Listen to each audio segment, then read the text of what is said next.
topic of the discussion is the relationship between the media and the growth of a strong business environment. I think saying Africa is a little overambitious. Let's start home in Zimbabwe. I'll start with Larry being the most seasoned of the four. Can you describe to us the relationship between media and the growth of a business environment? It's an interesting thing because when I was thinking about this, I think the biggest problem we have in the media sector at the moment is that media sees it as a business. So itself is a business. So it sees itself as competing with startups. It sees itself as a startup. So when there's money out there, they're also seeing themselves as competing for the same money as a startup that is just, doing something within the tech space. So it might be a digital media company, and it sees itself as competing, and therefore there's less emphasis on information gathering and more on bottom line and that sort of thing. And I think earlier on there was a discussion on how sometimes a phone call is made to a media entity and it's not well received. I can give you 3 reasons why that happens. First of all, there's not the media beat. It's not what I think Kevin sent me something a couple of days last week or something like that, and I said it's for my audience, my demography, it just doesn't make sense. It's like let's say it's a football site and suddenly start talking about makeup and they'll be like, okay, what happened here? And and then secondly, some of these smaller media spaces just don't have trained journalists. So they don't know how to information gather, they don't know how to put it together. I know there was something that was said earlier by, I think it was Takunda, when we were talking about how we don't value the training, how to treat information sensitively, how to deal with information from a very mature and audience-oriented. And then thirdly, one of the other things is that they just don't care. This kid, unless he does something incredible, or secondly, unless I'm responsible for the fact that he became incredible, then I just really don't care. So that's sort of what's happening within the relation. How we can fix it, I can have the conversation. I can add on later. All right, I'll go to Ed, since you're a TECHZIM, and you are, for the purposes of this event, probably the closest publication that works on this kind of subject matter. What are the internal processes, and what does TECHZIM do to help build this business ecosystem? We like to call it the startup ecosystem, but what does it, as an organization, what are you guys doing to further the startup ecosystem without being a startup yourself, like what Larry said? Yeah, that's a very interesting one, because after 6 years at TECHZIM, I kind of realized that, as Larry said, some of us are untrained journalists, right? But 6 years in the business, you start to understand how a platform has a certain level of power and influence, as well as, and you can use that power and influence to either make or break, essentially, a business that reaches out to you. And so it does require a lot of analysis behind the scenes to try and understand what a business is proposing to you. It's difficult to deal with, for my case, press releases. So in a lot of cases, I try and call or email whoever it is that's reached out, because I have to understand what you are trying to sell before I can communicate it to my audience in the way in which they understand and process it. Because all press releases are silly, as one of the people on the previous panel said. So you want to try as best as you can to distill it to the basic fundamentals of it, that someone who's reading this will say, I'm sharing this link on WhatsApp, this thing is nice. And the only way they can do that is if they actually understand what is being produced. So it's reaching out to the person and try to understand their idea, interpreting that idea to the audience, and gathering feedback from the audience, giving it back to the individual or the business that is sending us these pieces, so that they also understand what they can do to improve whatever it is that they are working on. And for a lot of startups, it's really good insight, because it then helps them to further develop their idea for the market that they are operating in, especially those that want to operate in Zim, because we have an understanding of the audience and what they are always crying about or what they always want to look to get from businesses. So it makes us like an interface for especially the young startups that are coming up, a platform where they can come through and they can have responses from the people they are trying to sell to. And it's a consolidated way that allows that whole process to happen in like the most simplest of manners for them. I remember there is a certain telecoms company, their marketer actually reached out to me and was like, where can I find a market insight for VSAT? And we didn't have anything of that sort on our website, but because it's stuff that I mostly focus on, comparing products and seeing how they work against each other, I said, okay, give me a couple of days and I'll have it for you. So information sometimes is right there on the internet, but it's having the mentality to analyze it and then present it in a manner that's very easy for someone who's looking for this information to find exactly what they're looking for. And yeah, I just sent them a link. I was like, well, it's now an article, but I think that's what you're looking for. And so that's how we're trying to interface with, it's a small company that it reached out to me, not exactly startup level, but not as big as the more established players, but it's information that probably is going to help them pivot towards something that will grow their company faster or quicker or improve their efficiencies. So, yeah.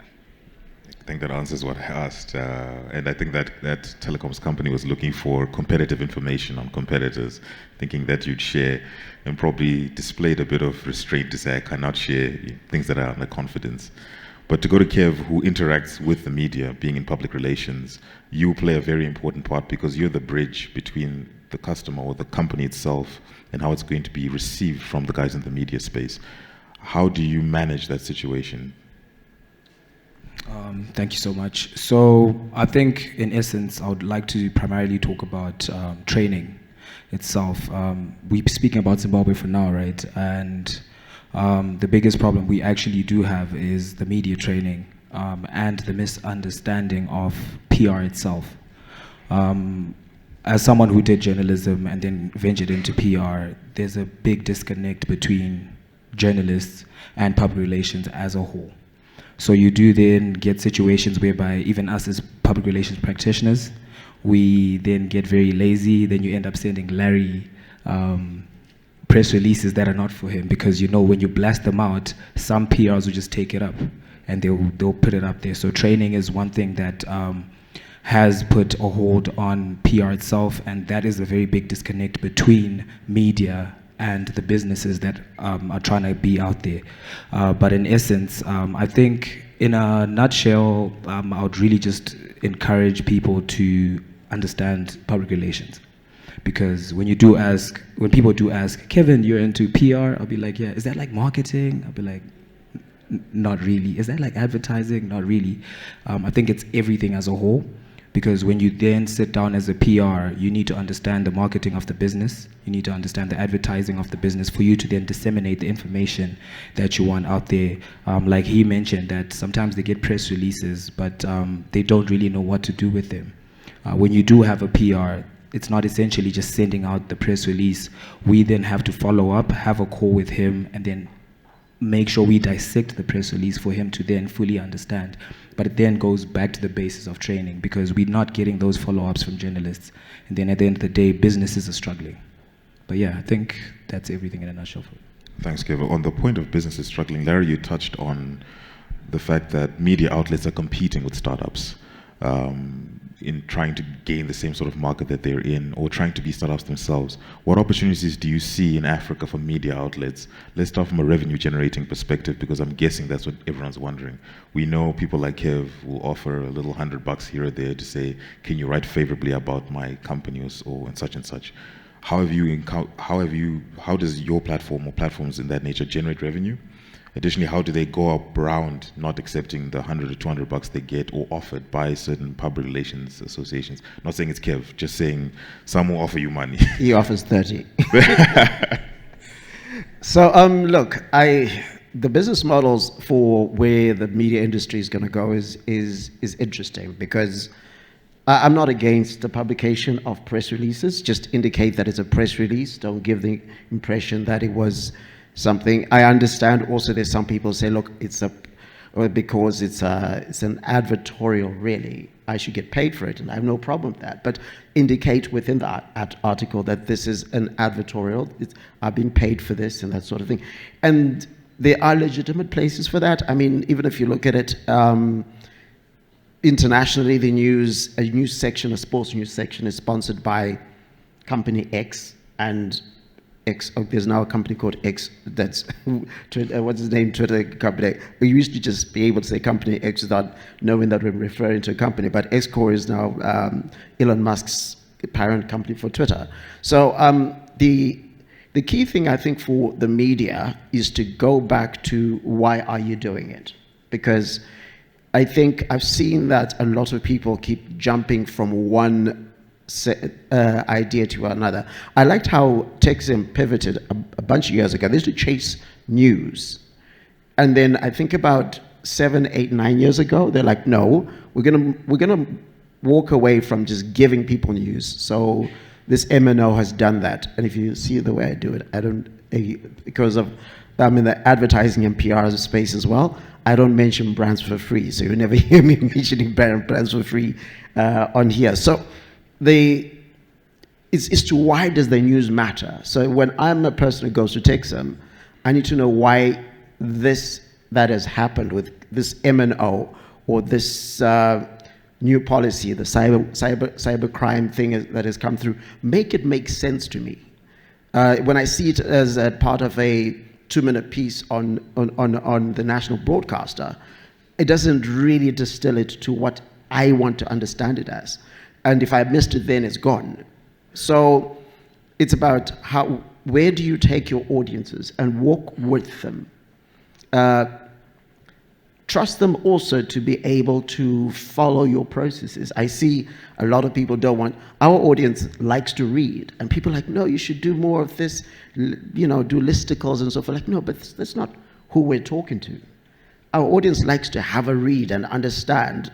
And when you understand that about your audience, then everything else is an option. So the opportunities that are there, I mean, one of the couple of the people that are being mentioned here, I interacted with them when we were at the African Media Festival that just took place just now, like Tech Cabal. I was on the same panel with them. That what is it that you have that if I get it is going to change my perspective today? So once you have that figured out, you can sell that to anyone. If you're like we've dabbled a lot in cricket, we've got a couple of podcasts now and that sort of thing, because we cover cricket in such a unique way. We've been able to get into the cricket spaces and be able to cover more cricket than most people can, because we said, well, how can we make cricket make sense to one person who knows it very well, and secondly to someone who is reading about it today. So the opportunities are myriads, because someone is publishing something every single day. It's about what are you going to publish that's going to make a difference to a specific demographic. But my follow-up question would be on the money case. Is you can sell content, and page views are nice, but page views don't pay bills. So in terms of the monetary opportunity, where do you see, since you've been in the game for longer than all three of us? Right now, I think a lot of it is going to have to be a collaboration around events. So if you're going to be an official media partner and you monetize that in one way or the other, again, please, full disclosure, people, you should know when you're the media partner and when you're the PR company. A lot of people don't know the difference between when you're doing PR and when you're the media partner. And that often results in uncomfortable discussions over content, You didn't speak about our brand properly. No, I'm just the media partner. I'm not the PR. You should have had a PR person coming to me to tell me that your brand is spoken about in this way and that way. So you're not responsible for their PR or their brand. You're just a media partner. So there are loads of opportunities in that. And right now, with the increase in events that are taking place in the event space, even event spaces like this one, there's opportunities in that respect. There is also a lot of opportunity in collaboration on content. So now moving towards repackaging your content for different platforms that monetize easier. Like if you repurpose your content for YouTube, repurpose your content for TikTok, and that gives you other opportunities for revenue streams.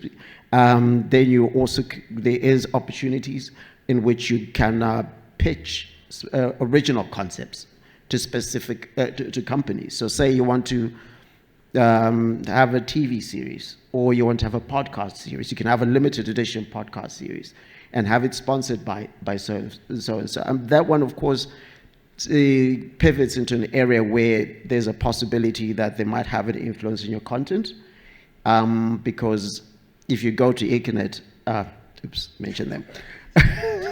If you go to them, then you got something that's crazy and out there because they pray every morning before work. What's going to happen is that they're going to dumb down your content to be more in line with them. So if you're willing to say, okay, I'm going to, not do the creative thing that I want to do, then all very well and good. But there are like loads of opportunities that are there for the content creation space, specifically to do with the media, especially if you give the impression very well that you're what's going to be in demand especially over the next 5 to 10 years is content that is super local.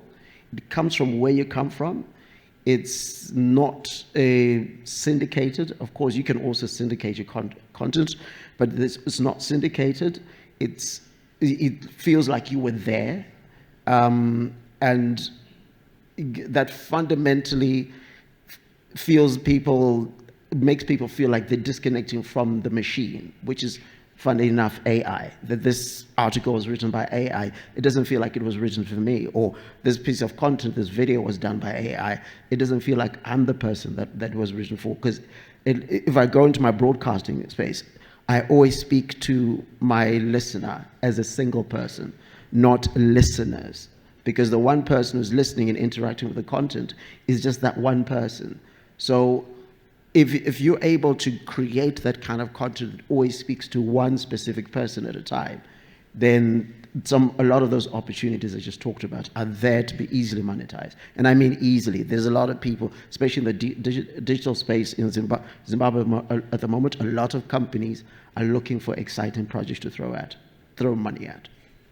I haven't met them yet, Larry. Maybe you can give me a few numbers after this. Moving on to Ed. Thank you for that, Larry. Ed, how can the startup founders in the room, there are a number of them, utilize the media? Since you're the trade journalist in this respect, if they're reaching out to you, how can they utilize you for, let's not say promotion, but for people to better understand their brand or product, whatever it might be? All right, so I would love to believe it's pretty simple. Pretty simple in that we're always open to anything that's new and trending. So part of the thing that made TECHZIM popular as well was that there are stories that startups are creating as they are trying to build their products that are very exciting, but may not land on mainstream media. They are not at that level where a Herald or a Newsday can be like, yeah, we're gonna pick that up and we're gonna write it down somewhere. But there were some amazing things that are being done by locals right in Zim that needed some airtime. And we were like, we should try and figure out places where these people are, including AfriBlocks, where we attend those places to try and get more sense of the space and the stories that they are creating through their products or services that they are trying to push out. And we want to have as many of those stories told because it's good for the startup. The startup is going to get exposure to our audience, but also it's really amazing to understand the ecosystem as well for investors that might also then want to invest in these same startups. So we try to maintain our channels so open so that we can interact, even just have a coffee and we talk about it. Because we really think that there is a lot of potential in these. The other time we attended it was a science fair at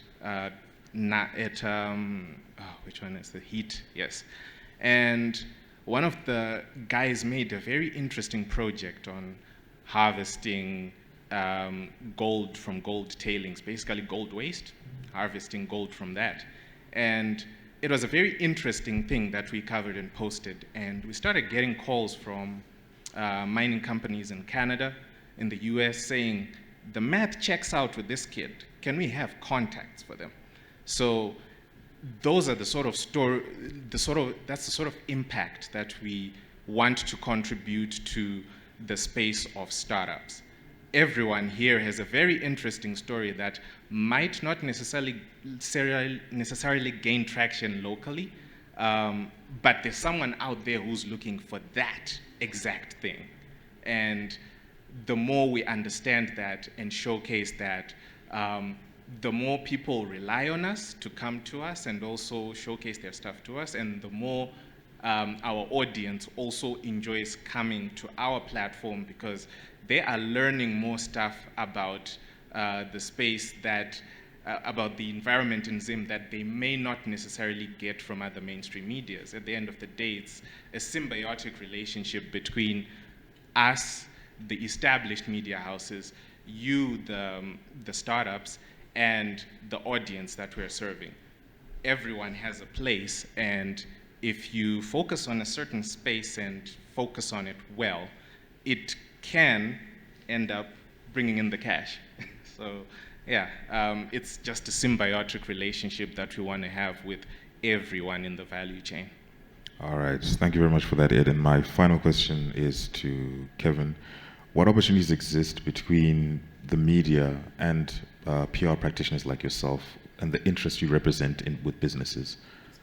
What opportunities exist for collaboration between the media that have not previously been exploited, between PR practitioners like yourself who are representing the interests of businesses and personalities?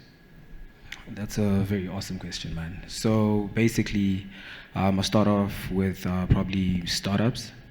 When you do have communications specialists in your teams or PR practitioners, they don't necessarily just link you up with the media itself. They start off by making sure your brand is clean, by also making sure that your brand is aligned to the right stakeholders. Talking about if it's 3MOB, we want Larry to be in certain rooms at certain times. We want Larry to be talking and interacting with the right investors. That's PR as well, besides it being corporate communications or whatever it is.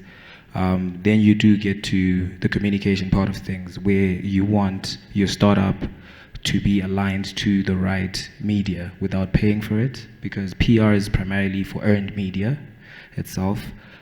So you do have where you have a salon or you have a garage somewhere, you want the PR guy, the Kevin, to come in and say, listen, my brother, I know Larry Kwirirayi, I know XYZ journalist, let's get this on their platform. But that doesn't need, if you're a startup, that doesn't require you to have money per se. You need to have a relationship with someone that knows a PR, or you yourself as a startup, you go to someone and be like, I need my business to grow. Kevin, I don't have money right now, but I need a PR in my organization, because obviously you're trying to create a hierarchy. If Kevin is busy, Kevin, please link me up with another PR so that we grow together as an organization, because PR is a very expensive thing, but it's also a very humble project that, it's also a very humble thing that starts up with projects that are starting off as well. Because for a PR to be very successful at the end of the day, they need something to be showing for it. So there's always a PR out there that's ready to help. So once that startup has this link with the PR, and this PR helps them with these stakeholders, with these organizations, then the startup starts growing. And it's actually way better to have someone by your side when you're still starting, and you tell them that, yo, listen, you need to be my guy when it comes to communication. You need to be my person when it comes to communication, because we want to grow together, and I need you to understand what you're disseminating to the stakeholders and to the journalists themselves. Because you then get a case whereby, like Larry said, I was doing a freelance project and it was due 3 days, and I needed to get this information out to like 11 African countries. So for Zimbabwe, I went to different organizations. I did have paid media for some of them. Then I went out to, if you're in PR, you're friends with journalists. I went out to my older brother, and I just sent a press release. And he was like, my brother, this is not my gig, but I've sent this to someone else because he knows me and we have that relationship. So when you have that going on and your PR guy is in touch with everyone and they have this relationship whereby if it's not business, I can call Larry and be like, let's go do something, and we do it. It then makes the transition from the business growing without paying, and it's just easy. You get what I mean? Then if we're talking about Africa itself, for an organization, let's say it's an organization in Zimbabwe or it's a startup, you need to make sure that you differentiate. I'm talking about today. We have companies in Zimbabwe that say we don't need a PR, we have a marketing organization, we have a marketing department. This marketing department has a budget and it's always exhausted. But once you have a PR, you have that person that can get you earned media in Africa for free. And this PR's job is literally to be on the phone every day, getting new contacts and following up with these contacts. This contacts changes from the business line to the personal line. They become very close friends. And when it's time for the project to boom, it's one phone call. My brother, what's going on? We have this project happening. It doesn't have to be too serious. So I think in a nutshell, from the business side to the media, let's invest in PRs. Let's have PRs in our teams. And let's make sure we empower them to understand what exactly they need to do. Because at the end of the day, they are the channel between the business itself to the media, to the stakeholders, without paying, unless if it's advertising. Then from the media side to the organization, Larry Kwirirayi himself has expertise in PR and communications, I hope. Just a bit. Yeah, so he will understand that Kevin is my guy if I need to talk to someone who started a business and it's making noise. He probably saw the project on TECHZIM, but he needs to be in touch with this project. So he'd be like, Kevin, there's a project I need you to work on. PR-wise, get the information, get the press releases. I'm the in-house PR for 3MOB, let's say, for example. I need to make sure I get in touch with that organization. Sadly, some organizations don't have PRs, so I need to be the guy that goes in, gets all the information, probably write a press release for them. That's money as well, so you can just offer a service. Then write that press release, I give it to my boss, Larry. Larry then writes the article, back and forth, the research, the article's out. We then have a situation whereby we are in Zimbabwe right now. You have media houses that have been established for so many years, but they don't even have a PR department in themselves. They have a marketing department, they have an advertising department. What are they doing? They're getting information that's to pay for their articles, for them to get information or for them to get into certain spaces. But that moment you have a PR in your organization, in your media organization, in AfriBlogs, in 3MOB, this is the person that's working Monday to Sunday to get information that's relevant, that's fresh and on point, so that they can disseminate it properly. I'm privileged enough right now to be writing for GQ South Africa. I think I did an article on Tongai. So this project alone was me doing Tongai's PR for Tongai as his PR. Then I became the guy who was writing the article for Tongai himself. So he outsourced a PR and a journalist, and that didn't have any mistake or any misdirection on the article itself, because what he wanted in that piece was exactly what came out. So that channel itself will be an example for everyone to understand that if you are a digital media hub or a blog or a media house, you do need the relevance of a PR for you to get the right information so that you disseminate it and it comes out fresh, crisp and clean. So can I just add something very, very quickly? This is just for encouragement. Like, you're almost going to say, but Larry, you said this. No. Listen to me very carefully. Even if I don't respond to you, doesn't mean don't send me an email again. I don't have any children that I know of, but my nephews. It's true. I don't know if I have children. My nephews and nieces told me about this idea and what they wanted to do for so long that I thought it was my idea when I finally did it. So the moment I see your email in my inbox, one day I'm like, but let's see what this guy's got to say. So get in people's faces so much that they'll be like, I think we're friends. Huh? Are we friends? Meet you at Freelancers Summit in June. I think I know your name from somewhere.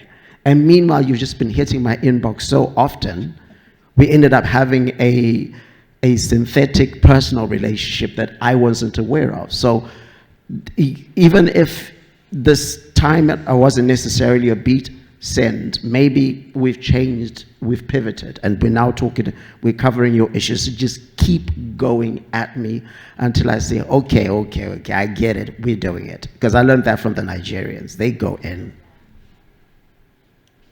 And I think in closing from my part, I would really just encourage people to understand that from a communications perspective, right now, the biggest currency for your startup or for your business is attention. But it depends what kind of attention you're getting. The depending only comes when you don't have a PR. So whatever attention you get is good for you as long as the PR can manipulate it to the advantage of your business. So make sure you invest in your media, in your communications. Thank you. Thank you very much, everyone. Thank you to Kevin, to Larry, and to Ed. Please give them a round of applause.